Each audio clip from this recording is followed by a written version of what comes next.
তো আজকে বানাবো একটু ভোলা মাছের ঝাল। তার জন্য এই যে এরকম সাইজের ভোলা মাছ নিয়েছি, এতে ভালো করে নুন হলুদ মাখিয়ে দিচ্ছি। তো এই যে বড় বড় সাইজের ভোলা এখন আমি তেলে ছেড়ে কিন্তু এরকম ভোলা মাছ খেতে ভালোবাসো কমেন্টে জানিও। তো আজকে গরম তো অতিরিক্ত গরম পড়েছে, তাই বেশি কিছু করবো না, শুধুমাত্র এই ভোলা মাছের ঝাল আর একটা চচ্চড়ি করা হয়েছে, যেটা কিনা আমার মাইমা বানিয়ে গেছেন। তো উনি তো চচ্চড়িটা করে দিয়ে গেছেন আর এখন আমি ভোলা মাছের ঝালটা করে নেবো। তো আমাদের গ্যাসটা এমনই প্রবলেম হয়েছে, একদমই কমছে না, এরকম হাই হিটেই ভাজতে হচ্ছে।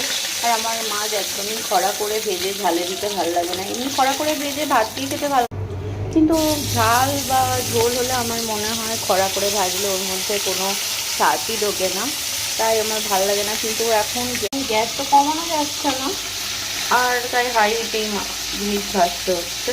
তো এখানে যখন আমি একটা পেঁয়াজও কুচিয়ে, তো এখানে একটু পাঁচফোড়ন আর শুকনো লঙ্কা হালকা করে ভেজে এবার দিয়ে দেবো পেঁয়াজটা। তো প্রতিদিন তুমি যাই কাজ করো না কেন, কিন্তু তো রান্না করতেই হবে এসে। এবার দিয়ে দেবো এর মধ্যে রসুন বাটা। পেঁয়াজ ভাজা হয়ে গেছে, রসুনও ভাজা হয়ে গেছে, এবার দিয়ে দেবো আদাটা।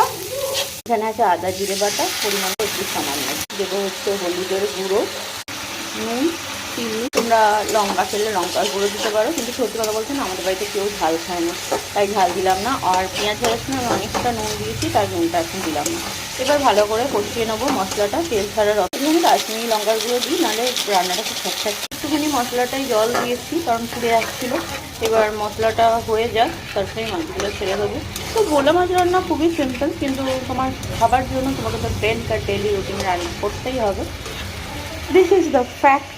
তো রান্নাও করতে হবে, বাজারও করতে হবে, নিজের কাজও করতে হবে, আবার খেতেও হবে, সবটাই তো নিজের খাবার জন্য করা হয়। এতেও আমি একটু ভিনিগার দেবো, কারণ টমেটো বাটার টাইম নেই। দেখো মশলা দিয়ে তেল ছেড়ে এসেছে অলরেডি। তো আর এই যে কড়াইতে লেগেও যাচ্ছে, তার মানে মশলা অলরেডি ডান। আর যদি মশলা ডান নাও হয় তাহলে জল দিয়ে দিয়ে পাকাতে হবে মশলা। তো মশলা পুরো এরকম শুকনো শুকনো ভাজা ভাজা করে নিতে হবে। মশলা যত তুমি ভাজবে রান্নার স্বাদ ততই দ্বিগুণ হবে। আর মশলা ভালো করে কষলে কিন্তু সেই খাবার থেকে কোনো রকম অম্বল গ্যাসও হয় না, এটাও একটা টিপ বল। মশলা কষানো হয়ে গেছে, তারপরে জল দিয়ে দিয়েছি, এবার মাছগুলোকে ছেড়ে দিই। তো এবারে একবার উল্টে দিলেই কাণ্ডন মিষ্টি চেক করলেই কিন্তু রেডি হয়ে যাবে ভোলা মাছের তেল ঝাল। তো এই যে আমার ভোলা মাছের তেল ঝাল একদম রেডি। আর এই গরমে রসিয়ে কষিয়ে এই একটা রান্না দিয়ে কিন্তু এক থালা ভাত একদম খাওয়া হয়ে যাবে। উপর দিয়ে গরম মশলা চাইলে গরম মশলা ছড়াতেই পারো, আমি যদি শুনি আবার ঘি গরম মশলা দুটোই দিতে পারো। ভিডিওটা কেমন লাগলো অবশ্যই জানিও, লাইক কমেন্ট অ্যান্ড সাবস্ক্রাইব করে দিও চ্যানেলটাকে। সবাইকে টাটা, আবার দেখা হবে অন্য